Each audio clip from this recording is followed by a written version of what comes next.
We're living in the information age. We have an abundance of resources available for us. It's the digital era. We can use Google, we can use Bing. We have a multiplicity of search engines. Whenever we want to find out something, we can consult YouTube, university. We can look online. Yet in spite of all this access to information, the reality is that there are times when we can get stuck. We can feel lost. And possibly you're watching this video today and you're in such a season in your life in this Christmas time. I want to point you to the wonderful counselor. That's what we're talking about today. Keep watching. This is CITAM Church Online. My name is George Murichu.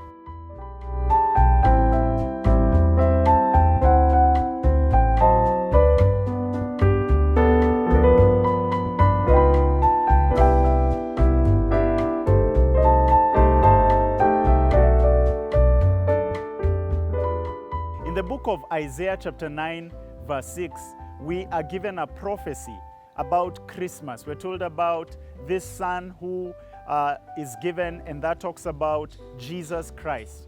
We're also told that the child will be born. And allow me just to read it. Such a great promise and such an accurate depiction of the ministry of Jesus Christ. Isaiah chapter 9 verse 6 says, "For to us a child is born, to us a son is given, and the government shall be upon his shoulder, and his name shall be called Wonderful Counselor, Mighty God, Everlasting Father, Prince of Peace." Isaiah, 700 years before the birth of Jesus, is given this prophetic word about the Messiah. And he goes ahead to tell us the titles that the Messiah shall have. And one of those titles is this powerful title of Wonderful Counselor. And when you look at it in the original language, two options are possible. One is that this person shall have supernatural counsel. They'll have the ability to give supernatural counsel.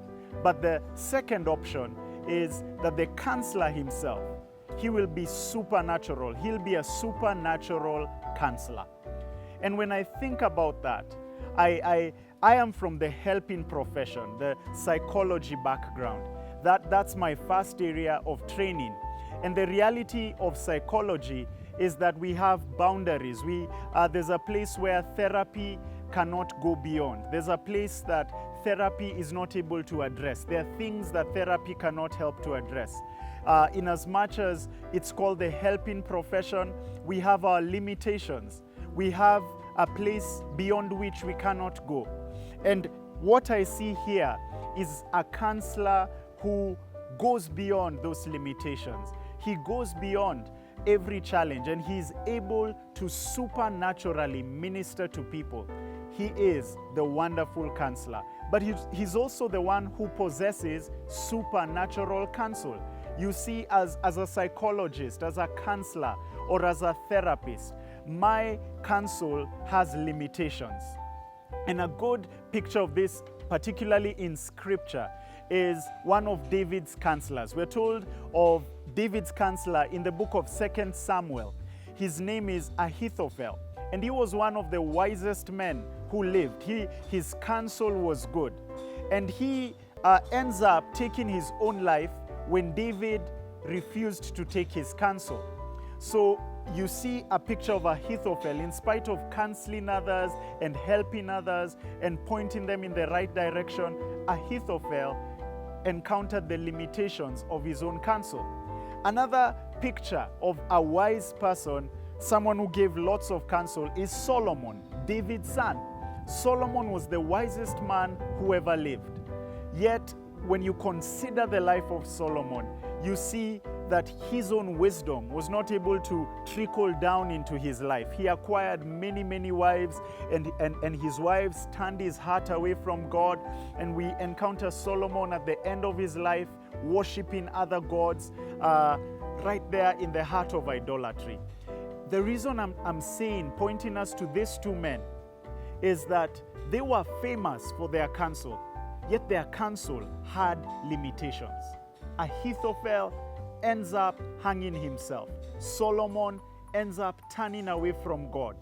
He ends up idolizing, or rather worshiping other gods. But we have a counselor whose words are supernatural, a counselor who has access to all information, but more than that, he has access to wisdom and understanding, and is able to communicate that to you. He's able to convey that to you.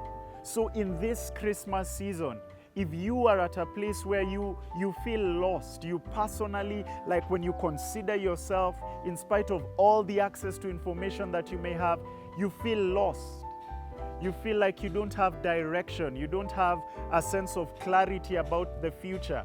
You don't know how to face up to the new year that we'll be crossing over to.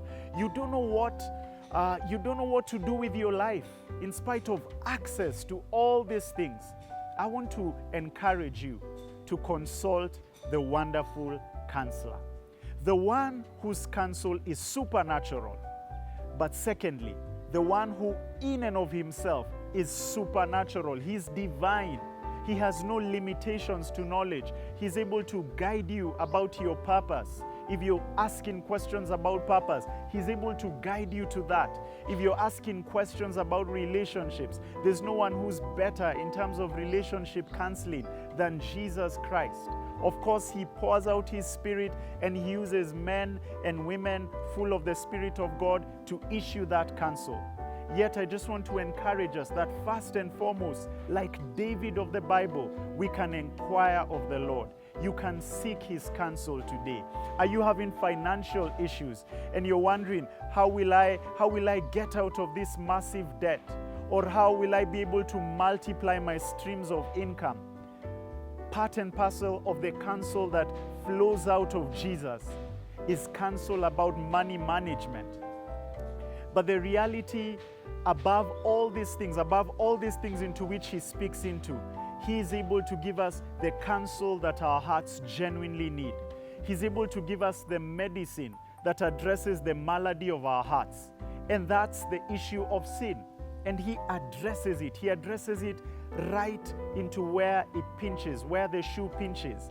He's the wonderful counselor who is able to give us strategies on how to overcome sin. You might be watching this in this Christmas season, and as a believer, you are right there in the struggle of sin. The wonderful counselor is able to give you strategies on how to overcome sin. Maybe you're not even born again yet. I want to encourage you that the reason we're celebrating Christmas is this person called Jesus Christ.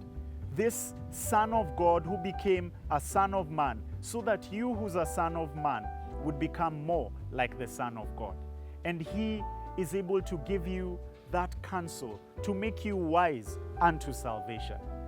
I want to challenge us to fix our eyes, to look upon the wonderful counselor. The words of that songwriter come to mind. Look and live, my brother, live. Look and live, my sister, live. Look to Jesus now and live. Look to the wonderful counselor and experience his power, his direction, his clarity, his peace. Experience it in your life, because that's what's available to you in this Christmas season. God bless you, and thank you for watching.